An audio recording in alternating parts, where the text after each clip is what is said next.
سلامونه ستړي مشرې پام وکړئ دې مهال مهمه او تازه خبر ده.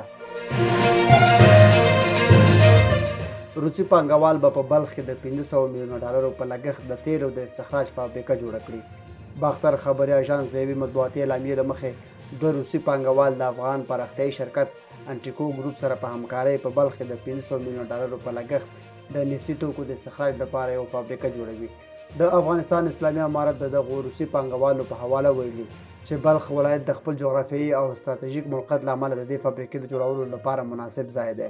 روسي پانګوالو وویل موږ غواړو چې د یوې منظمې سروې له ترسره کولو وروسته په بلخ ولایت کې د نفتو د استخراج په سکتور کې د 500 میلیونه ډالرو په لګښت یو فابریکه جوړه کړو. د بلخ مرستیال والي د دغو روسي پانګوالو سره په یوه غونډه کې ادعا وکړه چې افغانستان له ټولو هیوادونو سره ښې اقتصادي اړیکې لري او د دې اړیکو د پیاوړتیا لپاره هڅې روانې دي. د روسي د پانګوالو تمایل چې له افغانستان څخه کانونه استخراج کړي وروسته له هغه زیات شو چې د روسي سترې محکمې په دې وروستیو کې د اسلامي امارت نوم د هیواد د ترهګرو ډلو له لیست څخه وویسته.